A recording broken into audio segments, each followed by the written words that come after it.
For eons, the Galactic Consortium had maintained a delicate balance among thousands of species across the known universe. Diplomatic relations were conducted with ancient protocols, technology advanced at a respectable pace, and territorial disputes were settled through centuries-long negotiations. Everything was orderly and predictable until the self-important primates showed up. Humanity's arrival on the galactic stage had been met with a mixture of amusement and condescension. The established species found it remarkable that these primitives had managed to achieve faster-than-light travel without obliterating themselves first. It seemed almost accidental that such an aggressive, short-lived species had survived long enough to join interstellar society. How quaint was the general consensus among the elder races.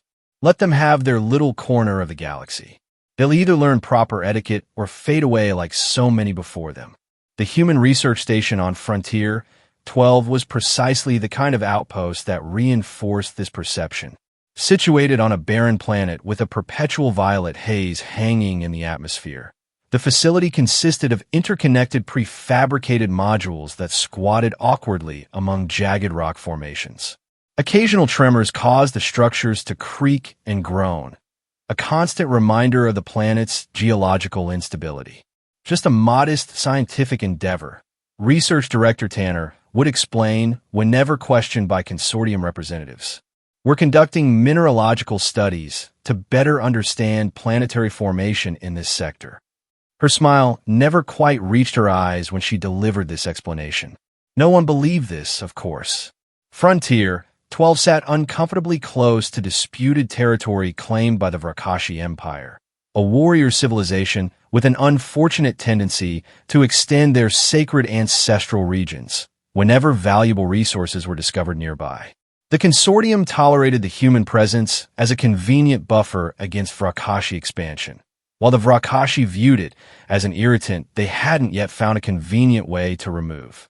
Inside the station's main module, Tanner stood before a holographic display, reviewing the latest geological survey data with her small team.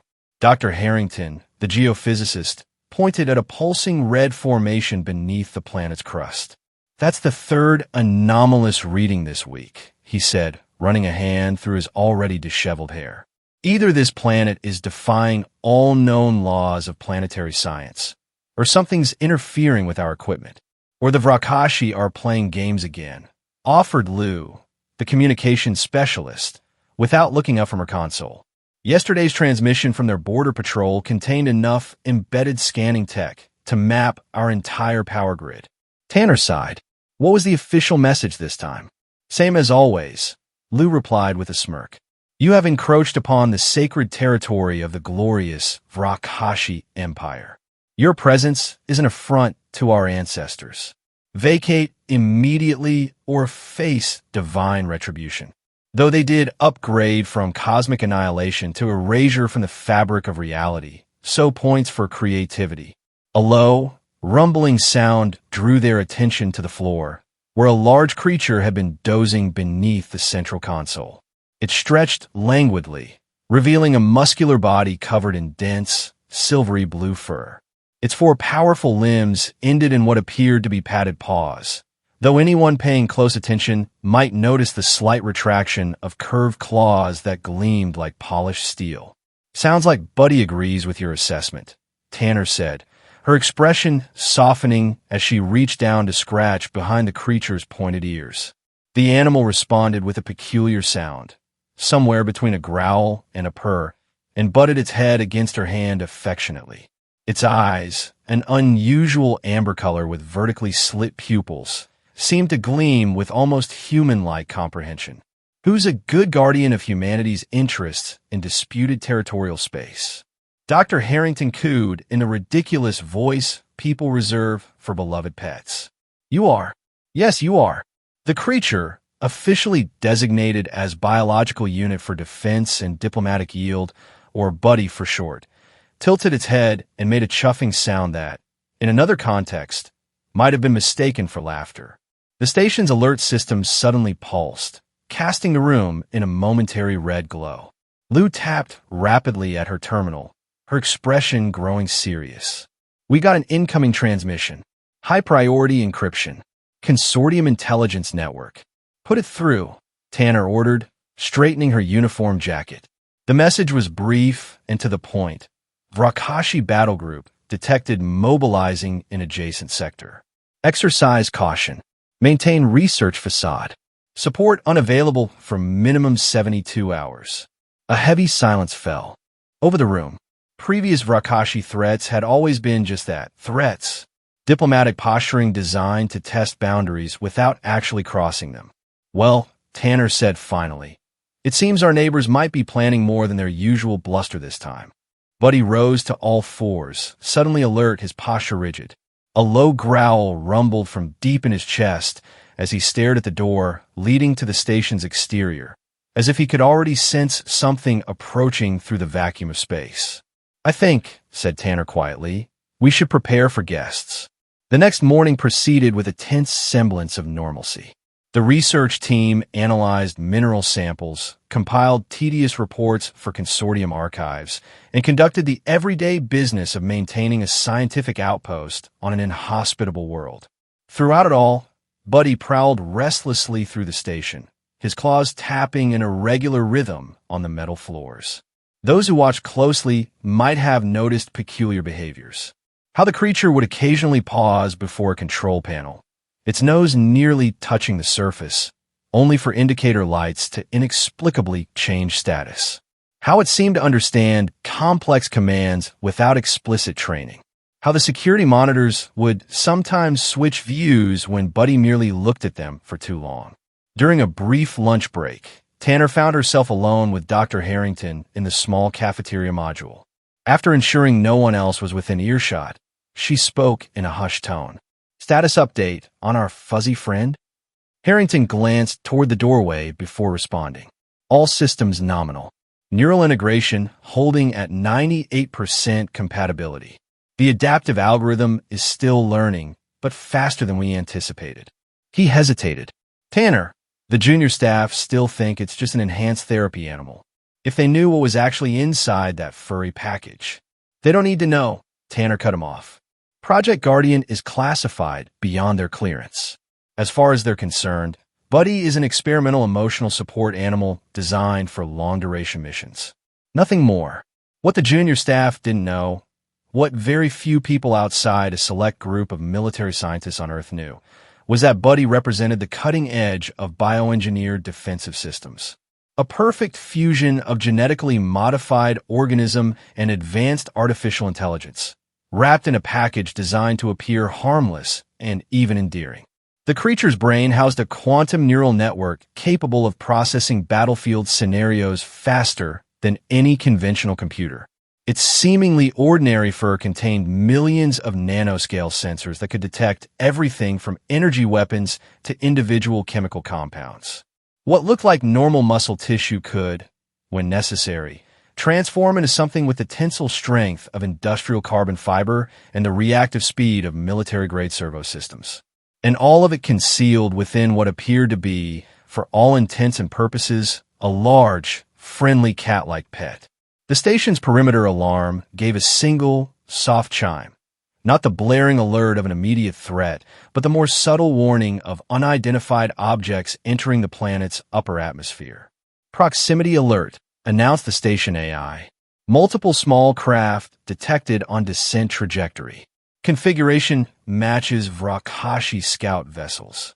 Tanner and Harrington exchanged glances. Time to see if our insurance policy works as advertised, she said quietly. On the bridge of the Vrakashi strike cruiser Ancestral Vengeance, High Commander Krov studied the holographic projection of the human research station with undisguised contempt. His scaled skin, modeled in shades of crimson and black, rippled slightly around the gill-like structures on his neck, a sign of agitation among his kind. Such a primitive structure, he hissed to his second-in-command. It offends me that these hairless apes dare to establish themselves in territory sacred to our ancestors. Sub-Commander Zeril bowed his head slightly, careful not to show his own gills. A subordinate displaying agitation would be seen as a challenge. The operation is proceeding as planned, High Commander. The stealth insertion team will disable their communications array first, then systematically eliminate all personnel. By the time the consortium investigates, there will be nothing but an unfortunate mechanical failure to report. Good. Krov's thin lips pulled back in a smile that revealed rows of needle-like teeth. The arrogant primates think their precious consortium will protect them, but accidents happen all the time on frontier worlds, do they not? Indeed, High Commander. The team consists of our finest warriors, each with multiple combat honors. The humans will be eliminated before they even realize they are under attack. Krov settled back in his command chair, already savoring the victory. 12 elite warriors against a handful of scientists. It will be less a battle and more a tidying up. As night fell on Frontier, 12, bringing with it a darkness broken only by the violet shimmer of atmosphere against starlight, 12 shapes detached themselves from the Vrakashi landing craft concealed behind a distant ridge.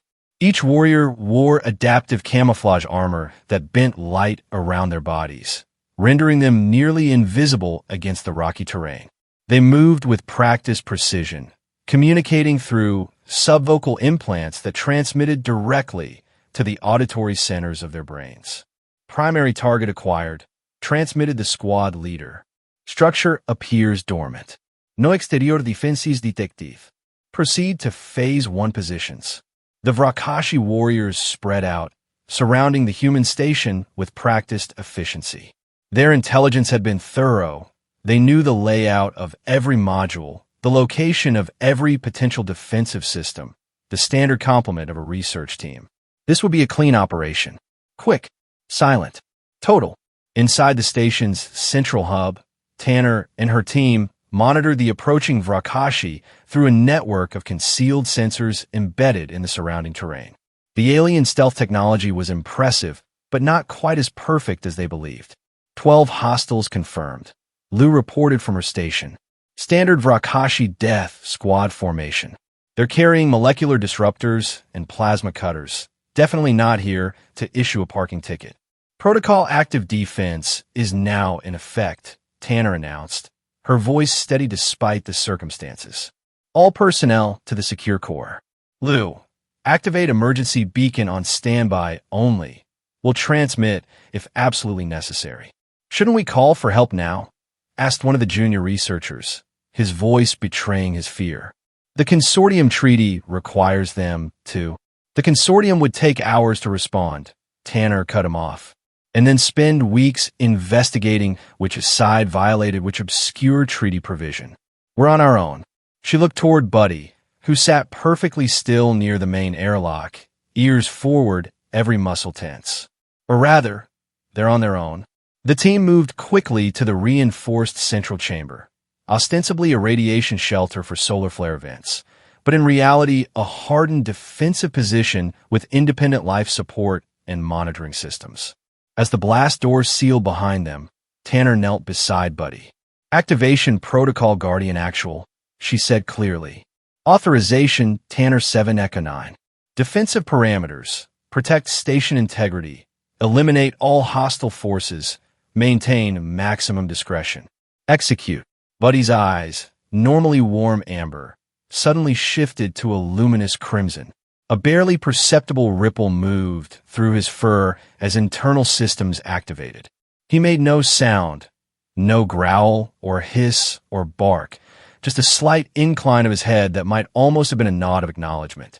Then he was gone, slipping through a small maintenance accessway designed specifically for his dimensions, leaving the humans sealed safely in their bunker.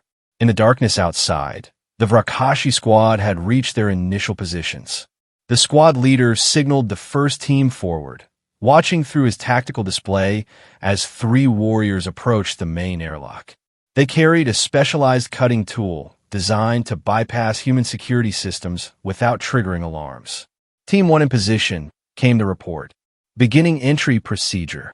Team 2 moving to secondary access point. Another voice confirmed. Team 3 covering northeastern quadrant. The squad leader allowed himself a moment of satisfaction. The operation was proceeding exactly as planned.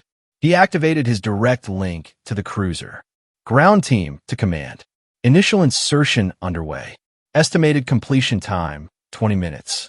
The acknowledgement from the ship never came. Repeat, ground team to command. Do you copy? Silence. Communications disruption. He sub-vocalized to his team. Possible atmospheric interference. Proceed as planned, but maintain alert status. The first warning that something had gone catastrophically wrong came 3 minutes later, when Team 2's communications abruptly ceased mid-sentence. Almost through the outer seal. Wait, there's something. Then nothing. No distress signal.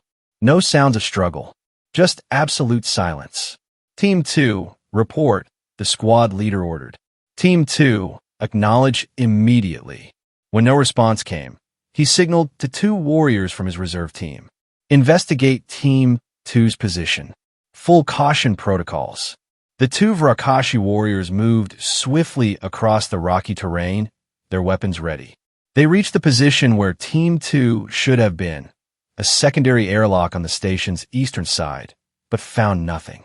No signs of their comrades. No signs of combat. Not even footprints in the thin layer of dust that covered everything on this forsaken planet. No trace of Team 2, they reported. It's as if they simply... The transmission cut off with the same abrupt finality. Now genuinely alarmed, the squad leader ordered all remaining teams to converge on his position. Only Team 1, still working on the main airlock, and 4 reserve warriors responded. Team 3 had also gone silent. Defensive formation, he ordered. Back to back. Full sensor sweep. The 7 remaining Vrakashi formed a circle, their weapons pointed outward. The squad leader enhanced his visual spectrum, switching through thermal, electromagnetic, and motion detection filters. Nothing appeared on any frequency. Command, this is ground team actual. He tried again, urgency creeping into his voice. We have multiple warriors missing. Request immediate. A flash of movement registered at the edge of his vision, so fast it barely registered even with enhanced perception. One of his warriors staggered backward, a look of confusion on his scaled face. He opened his mouth as if to speak, then collapsed silently, a precision wound visible at the base of his skull where armor segments joined. Contact! Shouted another warrior, firing his disruptor into the darkness. The energy beam illuminated the night, but struck nothing. Another blur of motion, this time from above. Another warrior down. The squad leader caught a glimpse then, just a fraction of a second, of something moving between 2 rocks. Something with fur that seemed to absorb light rather than reflect it. Something with eyes that glowed red in the darkness. "When the name of the ancestors is that?" gasped one of the remaining warriors. The squad leader had no answer. This was not in any briefing, not in any intelligence report, not in any known human defensive capability. 3 warriors left now, back to back, sweeping their weapons in increasingly desperate arcs. "It's toying with us," whispered one. A low growl emanated from everywhere and nowhere, seeming to surround them completely. Then, impossibly, words in perfect Vrakashi. "You are trespassing. Leave or be removed."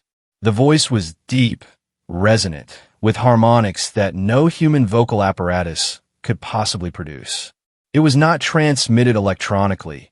It was physically spoken from somewhere in the darkness. "Shoot anything that moves," the squad leader ordered, his training temporarily overcoming his shock. A fatal mistake. The creature, for they all now realized it was a single entity, seemed to take this as permission to escalate.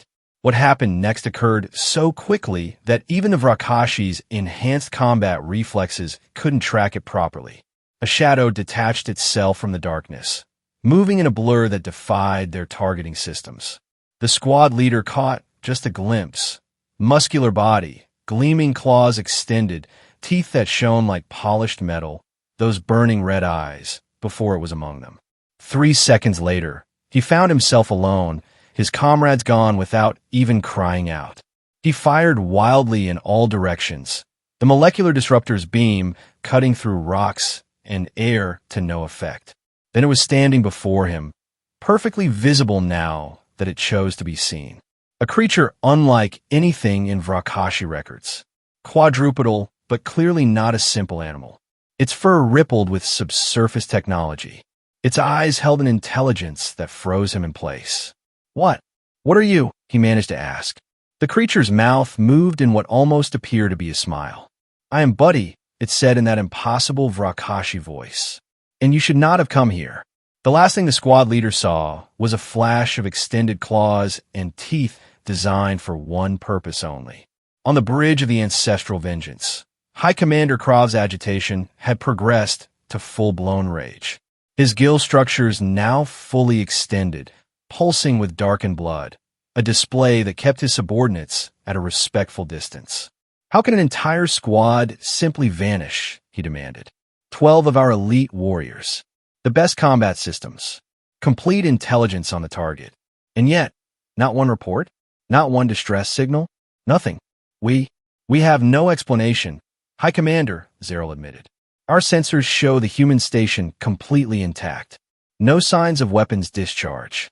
No unusual energy signatures. It's as if our warriors simply ceased to exist. Krov slammed a scaled fist onto the arm of his command chair. "Scan again. Use every frequency. There must be something." But repeated scans revealed nothing. No Bodius. No equipment. No signs of struggle. Whatever had happened to the Vrakashi warriors, it had been thorough and it had been clean. After several hours of futile scanning and increasingly desperate attempts at communication, Krov was forced to confront an unpalatable truth. He had lost an entire strike team with nothing to show for it. Worse, he had no evidence that the humans were responsible. Nothing he could take to the consortium as justification for his actions. "Your orders, High Commander?" Zeril asked carefully. Krov's inner eyelids slid closed in thought. "We withdraw," he said finally. "But this is not over. Whatever weapon or defense system these humans have deployed, we will discover it. And then they will pay 1,000-fold for every warrior lost today." Inside the station's secure core, Tanner and her team monitored the Vrakashi cruiser as it broke orbit and departed the system. Only then did they allow themselves to relax marginally. "They're gone," Lou confirmed. "At least for now." The secure door slid open with a soft hiss, and Buddy padded silently into the room. His fur was immaculate, with no visible sign that he had just eliminated 12 elite alien warriors. His eyes had returned to their normal amber color, and he moved with the casual grace of an ordinary pet, flopping down at Tanner's feet with a contented chuff. Harrington knelt beside the creature, running a small scanner over its body. "All systems showing normal operational parameters," he reported. "Reversion to standard mode complete." "No traces left behind?" Tanner asked. "None," Harrington confirmed. The molecular dissolution system worked exactly as designed. No bodies, no weapons, no evidence. As far as anyone can prove, those Vrakashi simply disappeared. Tanner nodded, scratching Buddy behind the ears as the creature stretched languidly. "Good boy," she murmured. "Very good boy."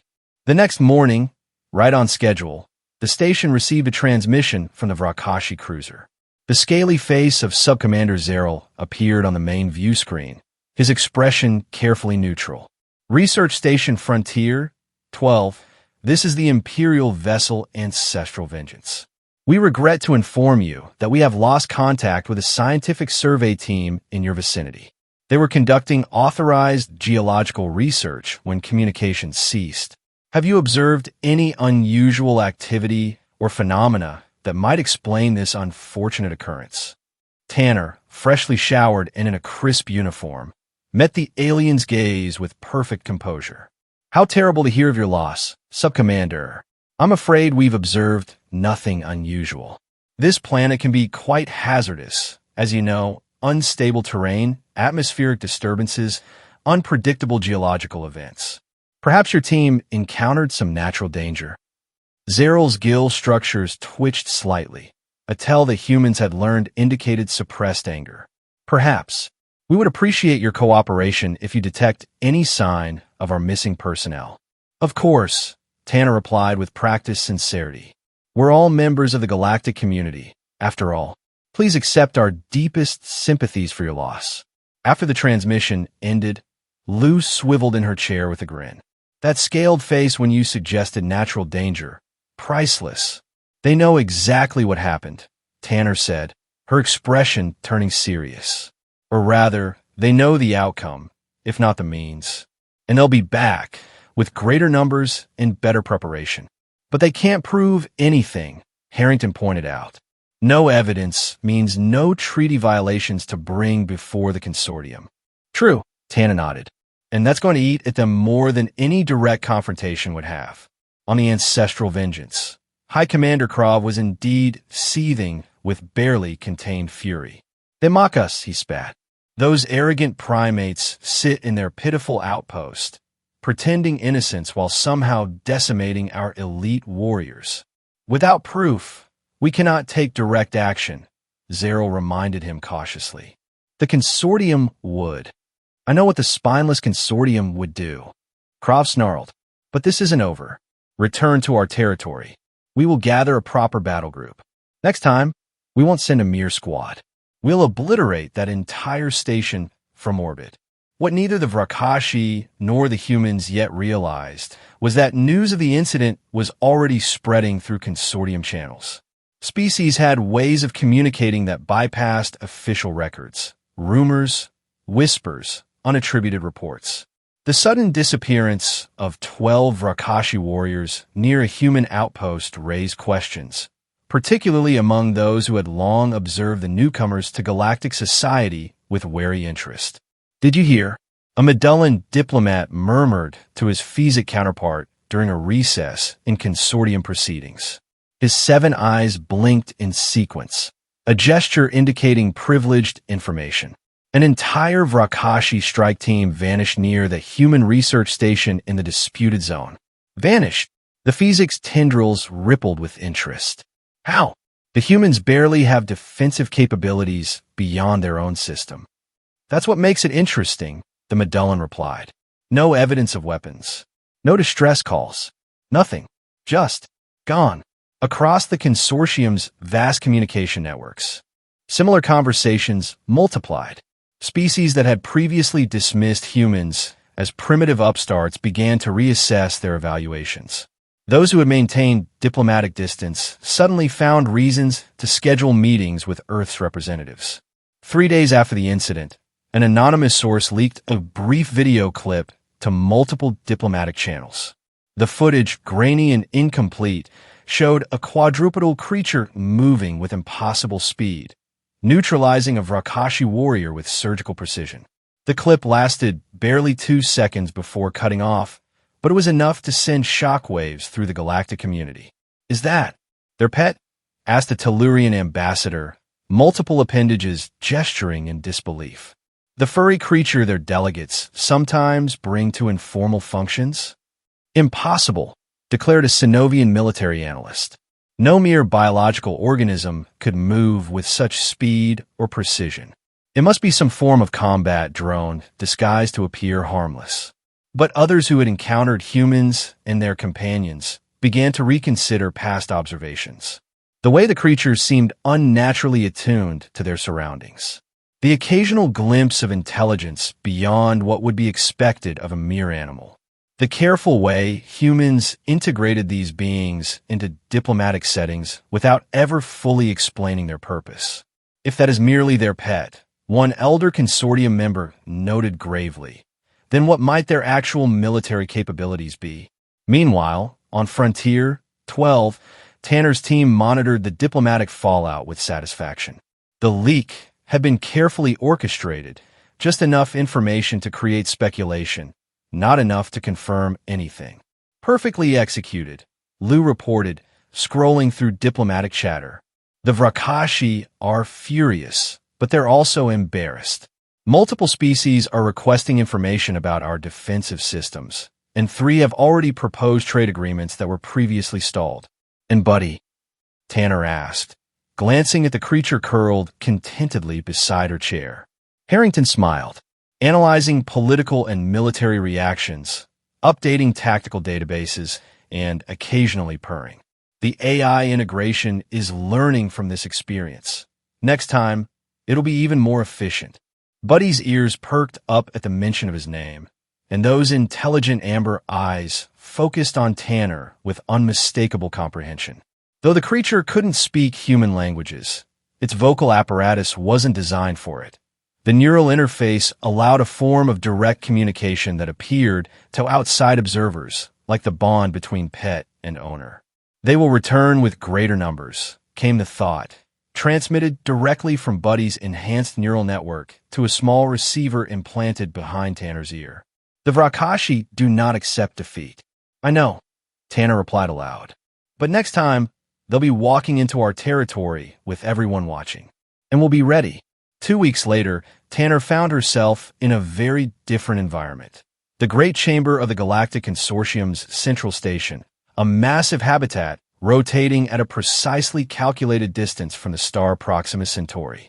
The chamber itself was a marvel of xeno-architecture, designed to accommodate beings from dozens of different species and environmental requirements. Delegates from crystalline entities that communicated through light patterns floated in specialized gravity fields. Massive aquatic species observed proceedings through transparent containment spheres.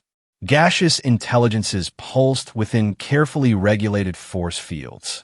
And at the center of this diplomatic storm stood Tanner, dressed in the formal blue uniform of Earth's Interstellar Research Division, with Buddy sitting calmly at her feet. Across the chamber, a delegation of Vrakashi representatives glared at them, High Commander Krav himself at their head, surrounded by heavily armed guards. This emergency session of the Consortium Diplomatic Council will now commence, announced the Arbiter, a being of pure energy contained within an ancient mechanical shell. We address the formal complaint brought by the Vrakashi Empire against the Earth Interstellar Research Division regarding the incident at Research Station Frontier 12. Krav stepped forward, his ceremonial armor gleaming under the chamber's lights. Honorable members of the Consortium, he began, voice resonating with practiced authority. 2 weeks ago, a scientific expedition from the Vrakashi Empire disappeared while conducting legitimate geological surveys near the human outpost on Frontier 12. All evidence points to human aggression using unauthorized weapons technology. Murmurs rippled through the assembly. Krav continued, his confidence growing. The humans maintain a supposed research station in disputed territory, yet somehow managed to eliminate 12 trained Vrakashi scientists without leaving a trace. This can only be achieved through forbidden weapons technology that violates multiple consortium treaties. All eyes turned to Tanner, who rose slowly, projecting calm competence. Buddy remained seated, appearing for all purposes like a well-trained pet accompanying its owner. Honorable Arbiter, esteemed delegates, she began. First, I must express surprise at Commander Krav's assertions. Our records show no authorized Vrakashi expedition in our vicinity. We did, however, detect what appeared to be an unauthorized military insertion team using stealth technology and carrying disruptor weapons. Hardly the equipment of geological surveyors. Before Krav could interrupt, she continued smoothly. As for their disappearance, we have no explanation. Our station maintains standard defensive protocols, which consist primarily of sensor arrays and basic shields. Perhaps the Vrakashi team encountered one of the many natural hazards that make Frontier 12 such a challenging research environment. Lies, Krav snarled, gill structures fully extended in anger. Your station harbors weapons of mass destruction disguised as harmless creatures. He pointed dramatically at Buddy. That thing is not a pet. It is a biological weapon. The chamber erupted in confused discussion. The Arbiter raised a mechanical appendage for silence. Research Director Tanner, please explain the nature of this creature, the Arbiter requested. Tanner smiled gently. This is Buddy, a bioengineered companion animal developed on Earth. His species was designed for emotional support during long-duration missions in isolated environments. His presence has been documented in numerous diplomatic functions and has never before raised concerns. It eliminated elite warriors. Krav insisted. We have evidence. Do you? Tanner interrupted, her expression innocent. I'd be most interested to see this evidence, as would, I imagine, the entire consortium. Krav faltered.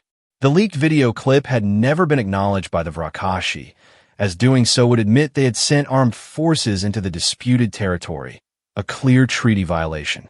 As if to emphasize Tanner's point, Buddy chose that moment to yawn widely, stretch, and roll onto his back in an apparent request for belly rubs. Several delegates from more empathetic species made sounds that translated roughly as ah. The moment was shattered when one of Krav's guards suddenly stiffened, his hand moving toward a concealed weapon beneath his ceremonial armor.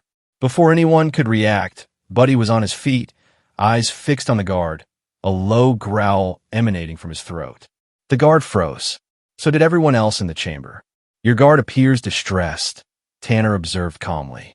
Buddy is quite sensitive to aggressive intent. A useful trait in a companion animal, wouldn't you agree? The Arbiter's sensors swiveled toward the Vrakashi delegation. Weapons are prohibited in the council chamber. Security, please escort the guard outside. As consortium security approached, the guard reluctantly removed his hand from the concealed weapon. Buddy returned to sitting position, once again the picture of docile pet, but the damage to the Vrakashi position was done. I believe, the Arbiter stated, that we have reached the limits of productive discussion without further evidence.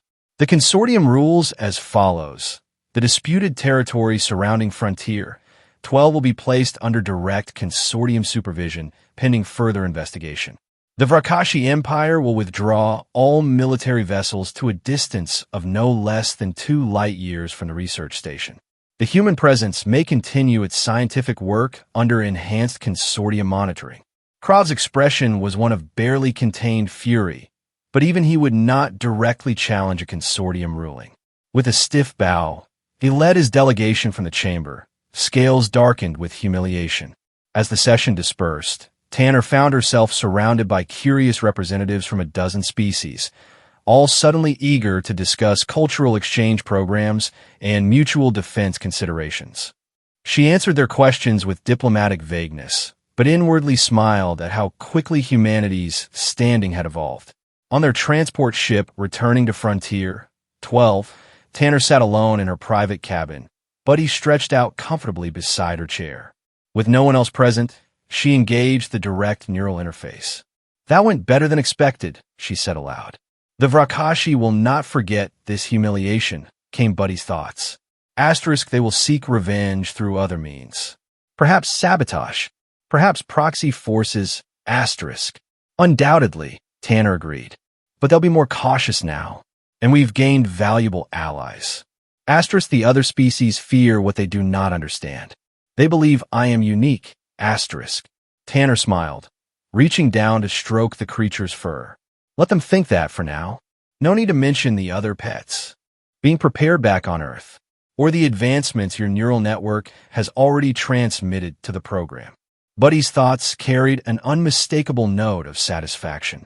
Asterisk, they attacked the human camp. The pet was on guard duty. No one got out. Asterisk. No, Tanner agreed softly. No one got out. In the vastness of space, word continued to spread among the consortium species. Humanity, once dismissed as primitive newcomers, had revealed themselves to be something far more interesting and potentially dangerous. Their research outposts took on new significance. Their seemingly innocuous companion animals became subjects of intense speculation. And across the galaxy, diplomatic protocols were quietly updated with a new advisory note. When meeting with humans, pay special attention to any creatures they bring with them. And whatever you do, do not threaten their camps.